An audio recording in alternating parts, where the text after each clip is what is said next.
अब हम पढ़ रहे हैं जी। अब आपको ये तो पता है कि ऑर्गेनिक कंपाउंड्स हमारे पास 10 मिलियन से ज़्यादा है, 10 मिलियन से ज़्यादा है। अब डाइवर्सिटी का क्या मतलब होता है? डाइवर्सिटी का मतलब लफ्जी मतलब होता है चेंज, तब्दीली, चेंज तब्दीली, या ऐसे समझ लो सिनोनिम्स में इसका मतलब वैरायटी भी हो सकता है। डाइवर्सिटी का मतलब वैरायटी। वैरायटी कैसे? आप कपड़े की दुकान पे जाती हैं कपड़े लेने के लिए, तो आप कहती हैं जी इस दुकान पे बड़ी वैरायटी है जी, आपको मुख्तलिफ चीजें दिखाई देती हैं ना, ठीक है। उनके अंदर एक सूट आप देखती हैं, दूसरा सूट उससे चेंज होता है, तीसरा उससे चेंज होता है, चौथा उससे, तो ये क्या है? वैरायटी, डाइवर्सिटी, ठीक है। वो कहते हैं डाइवर्सिटी, ऑर्गेनिक कंपाउंड्स भी क्या है? डाइवर्स है, यानी इनके अंदर बहुत ज्यादा वैरायटी है, ये चेंज है। और कुछ प्रॉपर्टीज हैं ऑर्गेनिक कंपाउंड्स की जिनकी बुनियाद पे ये डाइवर्स है। डाइवर्स मतलब इनके अंदर चेंज है, वैरायटी है, कुछ क्या है? प्रॉपर्टीज है इनकी। उनसे सबसे पहली प्रॉपर्टी क्या है जी? सबसे पहली प्रॉपर्टी है कैटिनेशन। पहली प्रॉपर्टी क्या है? कैटिनेशन, यानी एक क्या बनाना? जंजीर बनाना। क्या बनाना जी? एक जंजीर बनाना। आप लोगों ने जंजीर देखी होगी, है? चेन, एक टुकड़ा होता है, फिर उसके साथ दूसरा टुकड़ा जुड़ा हुआ होता है, फिर उसके साथ दूसरा टुकड़ा जुड़ा हुआ होता है, इस तरह टुकड़े जुड़े हुए होते हैं ना चेन्स के अंदर। तो कैटिनेशन क्या है जी? चेन बनाना। क्या कैटिनेशन क्या है? लंबी लंबी चेन्स बनाना। अब वो कहता है सबसे पहली ये डाइवर्स क्यों है? क्योंकि इनकी सबसे पहली खसूसियत ये है कि ये कैटिनेशन प्रॉपर्टी शो करते हैं, मतलब लंबी लंबी क्या बनाते हैं? चेन। देखें लंबी चेन से क्या मुराद है? ये 3 कार्बन एटम से ना जी, ये 3 कार्बन एटम है, ठीक है, ये एक कंपाउंड है। ये देखें ये क्या है? 1 कार्बन एटम है, ये कंपाउंड है, ठीक है। ये 2 कार्बन एटम हुए, दूसरा कंपाउंड हो गया, 1 कार्बन एटम बढ़ाया, एक और कार्बन एटम बढ़ाया, कंपाउंड और बन गया। चौथा कार्बन एटम बढ़ाएंगे और कंपाउंड, 5वां बढ़ाएंगे और फिर उसको उठा के चेन बना देंगे और इधर ब्रांच बना देंगे और कंपाउंड बन जाएगा। डाइवर्सिटी आ रही है ना। तो सबसे पहली प्रॉपर्टी जो इनकी ऑर्गेनिक कंपाउंड्स की है, ये कैटिनेशन प्रॉपर्टी शो करते हैं। कौन सी प्रॉपर्टी शो करते हैं? कैटिनेशन प्रॉपर्टी क्या होती है? लंबी लंबी चेन्स बनाना। कार्बन क्या शो करता है? Catenation property. अपने साथ कार्बन दूसरे के साथ भी जुड़ जाता है और साथ में हाइड्रोजन के साथ भी जुड़ सकता है। दूसरे कार्बन एटम्स के साथ जुड़ते जुड़ते जुड़ते ये लंबी लंबी क्या बनाता है? हर एक कार्बन एटम जुड़ेगा तो क्या हो जाएगा? नया प्रोडक्ट बन जाएगा, नया ऑर्गेनिक कंपाउंड आ जाएगा ना। तो इस वजह से ये डाइवर्स क्यों है? क्योंकि ये कौन सी प्रॉपर्टी शो करते हैं? कैटिनेशन। कैटिनेशन प्रॉपर्टी क्या होती है? कार्बन एटम का अपने दूसरे कार्बन एटम्स के साथ मिलके लंबी लंबी चेन बनाना, कैटिनेशन प्रॉपर्टी यही है। इधर मैंने लिखा हुआ है the ability of carbon atom की सलाहियत to link with the other carbon atoms, दूसरे कार्बन एटम्स के साथ जुड़ने की सलाहियत, दूसरे कार्बन एटम्स के साथ जुड़ने की सलाहियत, to form a long chains, लंबी चेन बन जाती है, एंड लार्ज रिंग्स, और बड़े बड़े रिंग बन जाते हैं। रिंग भी आपस में जुड़ सकते हैं, रिंग भी आपस में जुड़ सकते हैं। ये लंबी चेन भी बनाता है, लंबी रिंग्स भी बनाता है। इसकी प्रॉपर्टी क्या है? इस प्रॉपर्टी को क्या बोलते हैं? Catenation property. अब समझ आइए, कैटिनेशन होगी, एक कार्बन ऐड होगा, कंपाउंड और होगा, दूसरा ऐड होगा और तीसरा होगा और, ठीक है। तो इस प्रॉपर्टी को क्या बोलते हैं? कैटिनेशन। ये डाइवर्स क्यों है? क्योंकि ये कैटिनेशन प्रॉपर्टी शो करते हैं। समझ आ गई? अब कोई आपसे पूछे ये डाइवर्स क्यों है, तो आपने कहना है क्योंकि हाँ जी कैटिनेशन प्रॉपर्टी शो करते हैं। कोई आपसे पूछे हाँ जी कैटिनेशन प्रॉपर्टी क्या होती है, आपने कहना है कार्बन एटम की सलाहियत होती है वो दूसरे कार्बन एटम्स के साथ जुड़ के लंबी लंबी चेन और लंबे लंबे रिंग्स बनाता है। इसको क्या बोलते हैं? कैटिनेशन। ठीक हो गया जी, यहां तक समझ आ गई। अब आगे है जी हमारे पास कैटिनेशन प्रॉपर्टी दो वजूहात की बुनियाद पे बनती है। कैटिनेशन प्रॉपर्टी क्या है? दो वजूहात की बुनियाद पे बनती है। देखें, एलिमेंट शुड हैव वैलेंसी 2 और ग्रेटर देन 2। कैटिनेशन क्यों बनती है? वो कहते हैं एलिमेंट की वैलेंसी या 2 हो या 2 से ज्यादा हो। एलिमेंट की वैलेंसी 2 हो या 2 से ज्यादा हो। वैलेंसी हम 9th के फर्स्ट चैप्टर में कोई दूसरे तीसरे बुक के पेज के ऊपर पढ़ चुके हैं। क्या होती है वैलेंसी? हाँ जी, क्या?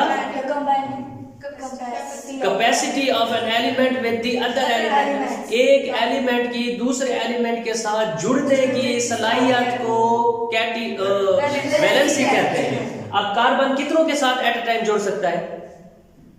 4 के साथ eight a time. 1 2 3 4 eight a time carbon कितनों के साथ जुड़ सकता है? तो इसकी वैलेंसी क्या है? 4। उसने कहा एलिमेंट की वैलेंसी शुड बी 2 और ग्रेटर देन 2, या 2 होनी चाहिए या 2 से ज्यादा। अब इसकी वैलेंसी क्या है? 4 है। तो ये कैटिनेशन प्रॉपर्टी शो ठीक हो क्या जी? दूसरी वजह क्या है? दूसरी वजह देखिए, bond form by an element with its own element. जो एलिमेंट बॉन्ड बना रहा है अपने एलिमेंट के साथ, बॉन्ड क्या बना रहे हैं? अपने एलिमेंट के साथ। ये बॉन्ड बना रहे एक एलिमेंट अपने ही एलिमेंट के साथ। शुड बी स्ट्रॉन्गर, मजबूत होना चाहिए। ये वाला बॉन्ड क्या हो जाना चाहिए? Should be stronger than the bond formed by the element with the other element, जो किसी दूसरे एलिमेंट के साथ बनेगा। बात समझ आई है? नहीं आई? रिपीट करता हूं इसको। मैंने कहा है जो एलिमेंट अपने एलिमेंट के साथ बॉन्ड बनाएगा वो क्या होना चाहिए? मजबूत होना चाहिए। अगर ये एलिमेंट किसी दूसरे के साथ बॉन्ड बनाता है उससे क्या होना चाहिए? मजबूत। फॉर एग्जांपल ये ऑक्सीजन के साथ बॉन्ड बनाता है तो कौन सा बॉन्ड मजबूत होना चाहिए? ये कार्बन वाला जो सेम एलिमेंट वाला बॉन्ड है वो क्या होना चाहिए? मजबूत होना चाहिए। दूसरे एलिमेंट के साथ जो बॉन्ड बनेगा वो क्या होना चाहिए? कमजोर होना चाहिए। ये 2 प्रॉपर्टीज किसी भी चीज में होंगी तो आपके पास वो क्या करेगा? कैटिनेशन प्रॉपर्टी शो करेगा। सबसे पहले तो मैंने आपको कहा है कि ऑर्गेनिक कंपाउंड्स डाइवर्स क्यों है? क्यों है जी डाइवर्स? आपने कहना है पहली रीजन ये है कि ये कैटिनेशन प्रॉपर्टी शो करते हैं। पहली रीजन आपने कहना है ये। फिर कोई आपसे पूछे भाई कैटिनेशन क्या होती है? आपने कहना है कार्बन एटम की सलाहियत है कि वो अपने जैसे दूसरे कार्बन एटम के साथ कंपाउंड के साथ जुड़ के लंबी चेन्स बनाता है। इसको क्या बनाते हैं? कैटिनेशन। अब कोई आपसे पूछे कि कैटिनेशन प्रॉपर्टी क्यों है कार्बन की, तो आपने कहना है कि किस बुनियाद पर कैटिनेशन प्रॉपर्टी? 2 वजूहात होती है। कौन सी? वैलेंसी 2 होनी चाहिए या 2 से ज्यादा होनी चाहिए, और बॉन्ड जो अपने एलिमेंट के साथ बना रहा है वो स्ट्रॉन्ग होना चाहिए जैसे अदर एलिमेंट जो दूसरे एलिमेंट के साथ। ठीक हो गया जी? ये समझ आ गया आपको? अब दूसरी वजह क्या है डाइवर्सिटी की? दूसरी वजह है आइसोमेरिज्म। क्या है जी दूसरी वजह? आइसोमेरिज्म।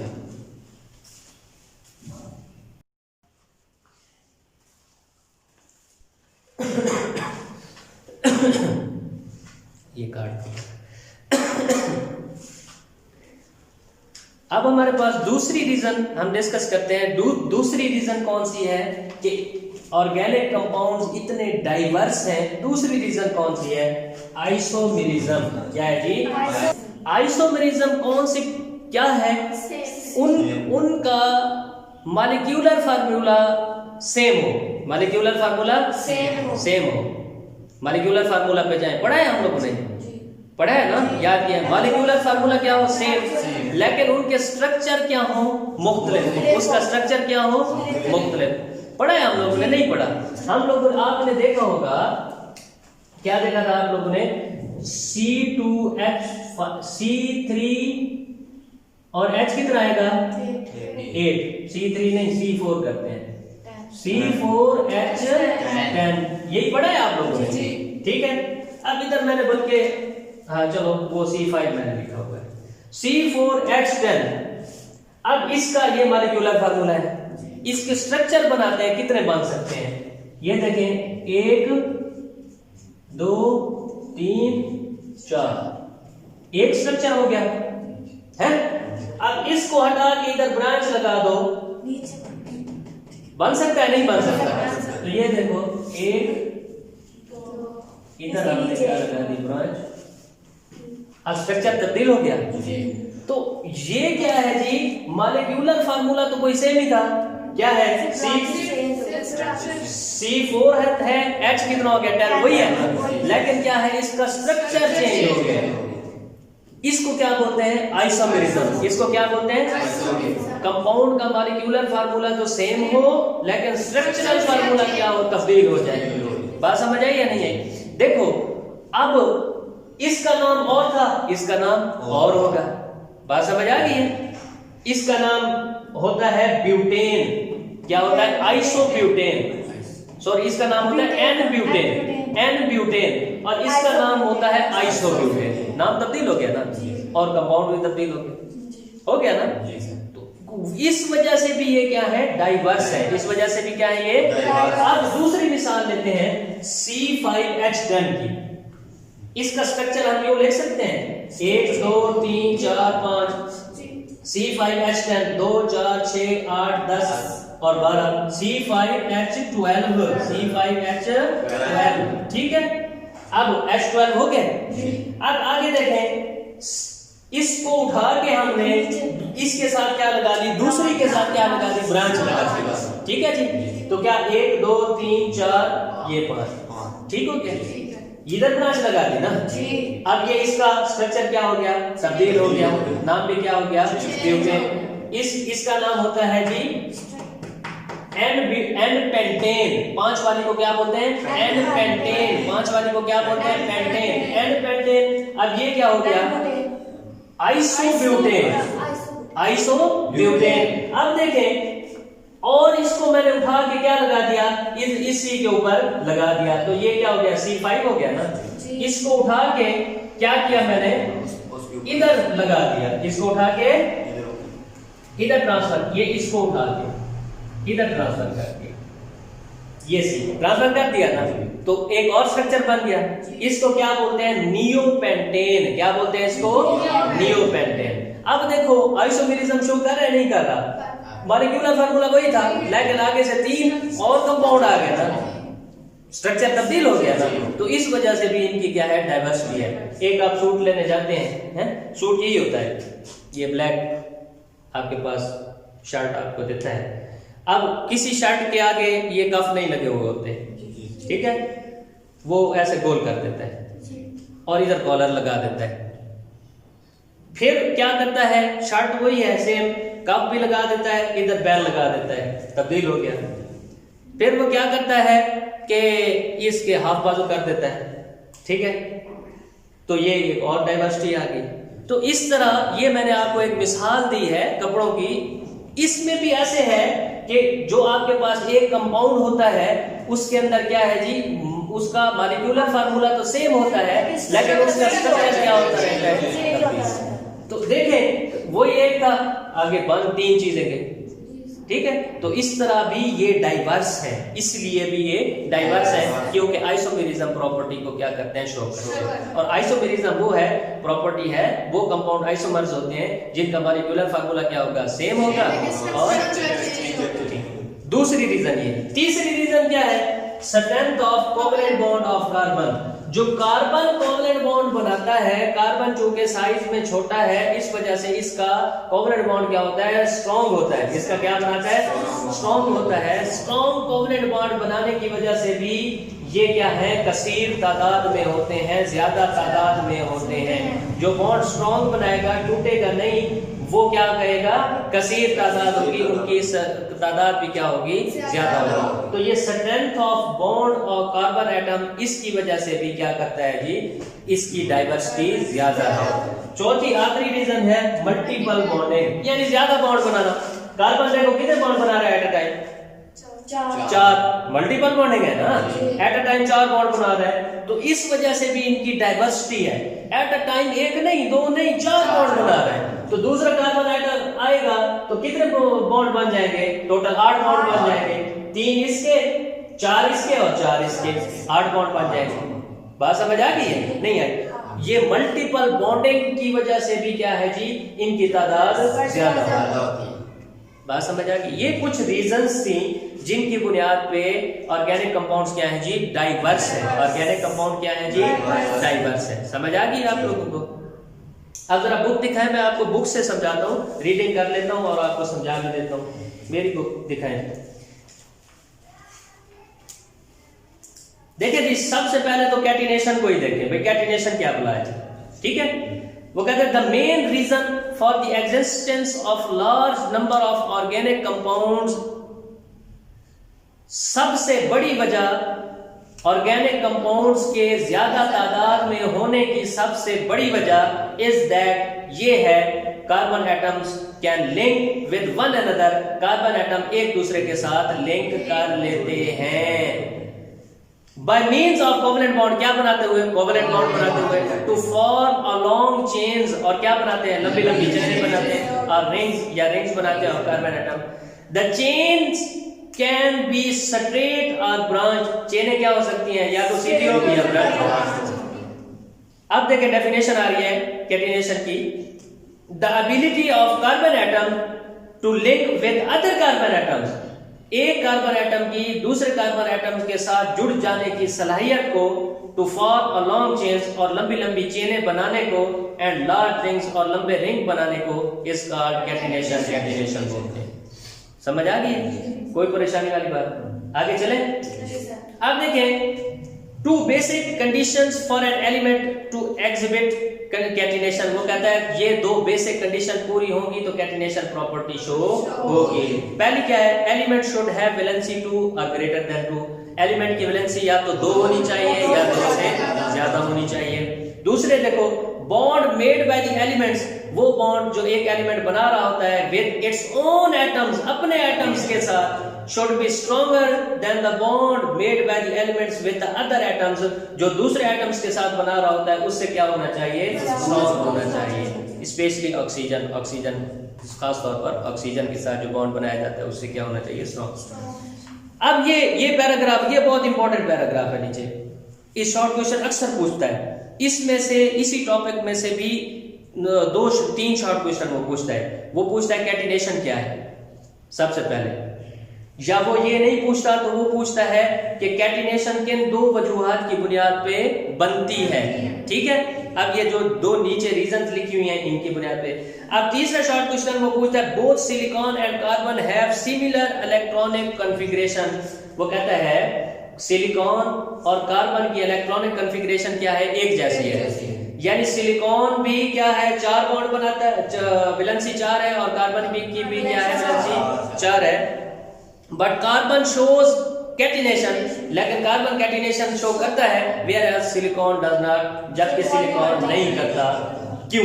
आगे वो पूछता है व्हाई, लगा देता है व्हाई, क्यों, आगे जवाब बता रहे हैं। It is mainly due to the reason that, ये इसकी बड़ी वजह ये है कि CC bonds are much stronger, जो कार्बन कार्बन बॉन्ड है वो क्या है, much stronger than the SI bond, यानी क्या है जी, सिलिकॉन सिलिकॉन बॉन्ड। वजह क्या है, सबसे मेन वजह क्या है, जो कार्बन कार्बन बॉन्ड है वो क्या है, बहुत मजबूत है। तुम कहीं और पहुंचो, कार्बन कार्बन बॉन्ड है वो क्या है, मजबूत है। अगर कंपेयर किया जाए कौन किस बॉन्ड से, इस बॉन्ड को कंपेयर किया जाए सिलिकॉन सिलिकॉन बॉन्ड से, ये मजबूत है, इस वजह से ये कैटिनेशन बनाता है। ये मजबूत नहीं है, कैटिनेशन इस वजह से नहीं बनता। हमने यही पढ़ा था ना कि अपने एलिमेंट्स के साथ जो बॉन्ड बना रहा हो वो क्या होना चाहिए, स्ट्रॉन्ग होना चाहिए। समझ आ गई है? देखो बस यही आपके पास रीजन है। ऑन द अदर हैंड, दूसरी तरफ देखो, SiO बॉन्ड जो सिलिकॉन बॉन्ड बना रहा है ऑक्सीजन के साथ, और मच स्ट्रॉन्गर, वो क्या है, मजबूत है, देन CO बॉन्ड, कार्बन जो बॉन्ड बना रहा है ऑक्सीजन के साथ। हमने क्या पढ़ा था, अपने एलिमेंट्स के साथ मजबूत होना चाहिए, दूसरे एलिमेंट के साथ कमजोर होना चाहिए।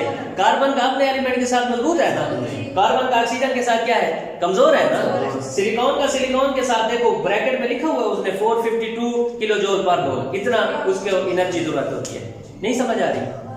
देखो सिलिकॉन और ऑक्सीजन का जो बॉन्ड है वो कितनी एनर्जी ले रहा है टूटने के लिए 452 और कार्बन का कितना ले रहा है 351। ये कमजोर है ना, तो हमने यही कहा था कि दूसरे एलिमेंट के साथ क्या होना चाहिए, कमजोर। अब अपने एलिमेंट के साथ कार्बन के साथ देखो कितना है 355 और कार्बन सिलिकॉन के साथ देखो 200 है। ये भी क्या है और समझ आई या नहीं आई? आगे भी समझ, आगे देखिए आइसोमेरिज्म। ये दो वजूहत थी जिनकी वजह से कार्बन कैटिनेशन प्रॉपर्टी शो करती है जबकि सिलिकॉन नहीं करती। जब मैं भी पेपर बनाऊंगा तो ये क्वेश्चन दूंगा। आइसोमेरिज्म वो कहता है another reason for the abundance of organic compounds, एक दूसरी वजह ऑर्गेनिक कंपाउंड्स के कसरत में पाए जाने की क्या है, is the phenomena of isomerism. Isomerism show करते हैं ये डेफिनेशन दे रहा है। The compounds are said to be isomers, वो कंपाउंड आइसोमर्स कहलाते हैं। कौन से? हाँ भाई अब्दुल्ला, कौन से कंपाउंड आइसोमर्स कहलाते हैं? जिनका मॉलिक्यूलर फॉर्मूला सेम और बस यहीं तक। और स्ट्रक्चर क्या हो मुख्तलिफ हो, और स्ट्रक्चर मुख्तलिफ हो, मॉलिक्यूलर फॉर्मूला सेम हो, स्ट्रक्चर मुख्तलिफ हो। आगे देखो the compounds are said to be the isomers if they have the same molecular formula but लेकिन different arrangement of atoms की different हो in their molecule और different structural formula या structural formula क्या हो। अब देखो नीचे उसने मिसाल ली है पेंटेन की, 5 वाली, कार्बन 5 है ना, गिनो कार्बन 5 है, गिनो कार्बन सिर्फ गिनो 5 है जी। तो हाइड्रोजन कितने होंगे? 5 दूनी 10 और 2 12 होंगे। अब देखो पहला ये कौन सा फार्मूला है? स्ट्रक्चरल है, कंडेंस्ड है, कौन सा है? पहला देखो उसने कंडेंस्ड फार्मूला लिखा है तो सीधा लिखा हुआ है, ऐसे ही है ना। दूसरे में एक CH3 उसने ये वाला CH3 उठा के कहां लगा दिया है? यहां पे। ये वाला CH3 उठा के क्या लगा दिया? यहां पे, यही लगा हुआ है ना। तो इसका नाम उसने क्या दे दिया है जी? आइसोपेंटेन। और तीसरे में देखो ये वाला उठा के इधर ऊपर ले आए तो ये क्या है? नियोपेंटेन। ठीक हो गया जी, ये आइसोमेरिज्म शो कर रहे हैं। आगे देखो जी, strength of covalent bonds of carbon atom due to its very small size. Carbon atom का साइज क्या है? स्मॉल है। Carbon can form a strong covalent bond, carbon क्या बनाता है? एक मजबूत covalent bond with the other carbon atom, दूसरे कार्बन एटम के साथ, हाइड्रोजन, ऑक्सीजन, नाइट्रोजन, हेलोजन इनके साथ। This enables it to form a large number of compounds, इसकी वजह से ज्यादा कंपाउंड बनते हैं। आगे देखो चौथी property multiple bonding. Carbon at a time कितने बॉन्ड बनाता है? 4। वो कहते हैं in order to satisfy its tetra valency, इसकी 4 वैलेंसी को सेटिस्फाई करने के लिए carbon can make multiple bonds. Carbon क्या बनाता है? बहुत सारे बॉन्ड बनाता है। This further adds to the possible number of structures, इस तरह उसके स्ट्रक्चर बढ़ जाते हैं। उसके स्ट्रक्चर 4 बॉन्ड बनाता है तो स्ट्रक्चर बढ़ रहे हैं ना। हाँ जी, दिस फर्दर बॉन्ड ठीक है। For example 2 carbon in ethane are linked by single bond. वो कहता है 2 कार्बन, अगर हम इथेन की बात करें तो उसमें 2 कार्बन होते हैं। कितने होते हैं? 2 कार्बन होते हैं सिंगल कोवलेंट बॉन्ड के जरिए। By a double covalent bond in ethylene, अगर हम क्या करें इधर डबल कोवलेंट बॉन्ड बना दें तो क्या हो जाएंगे? अब ये इधर हाइड्रोजन कितने लगे हुए हैं? हाइड्रोजन कितने लगे हुए हैं? 2 कार्बन है तो हाइड्रोजन कितने होंगे? हाँ भाई 2 कार्बन है तो हाँ तो 6 होंगे ना, तो बोलो ना। अच्छा अब ये बॉन्ड खत्म कर दे, अगर इधर डबल बॉन्ड लगा दे तो अब 2 हाइड्रोजन बाकी बचेंगे ना। क्यों? क्योंकि इसकी कार्बन की वैलेंसी कितना है? 4। हम इधर उधर हाइड्रोजन नहीं लगा सकते, फिर 1 2 2 4 और 1 5, फिर गलत हो जाएगा। समझ आई है? तो वो कहता है अब देखो कार्बन क्या कहलाता है? इधर डबल बॉन्ड बना रहा है तो ये क्या था? इथेन था। ये डबल बॉन्ड बनाया तो इथीन बन गया। क्या बन गया? इथीन, या इसका इथाइलिन भी नाम है। ठीक है जी, तो ये हम आगे पढ़ेंगे इसको, एल्केन फैमिली को, एल्कीन फैमिली को और अल्काइन फैमिली को डिटेल में पढ़ेंगे। अभी सब समझने की ये जरूरत है कि क्या है जी, कार्बन ज्यादा बॉन्ड बनाता है, क्या कहलाता है जी? मल्टीपल बॉन्ड, ज्यादा बॉन्ड बनाता है तो इसकी वजह से स्ट्रक्चर तब्दील हो जाते हैं, फिर आगे नाम भी तब्दील हो जाते हैं। यहां तक किसी को कोई प्रॉब्लम नहीं? प्रॉब्लम ठीक हो गया जी। यहां तक हमें क्लियर हो गया कि ऑर्गेनिक कंपाउंड्स डाइवर्स क्यों हैं, ऑर्गेनिक कंपाउंड्स डाइवर्स क्यों हैं।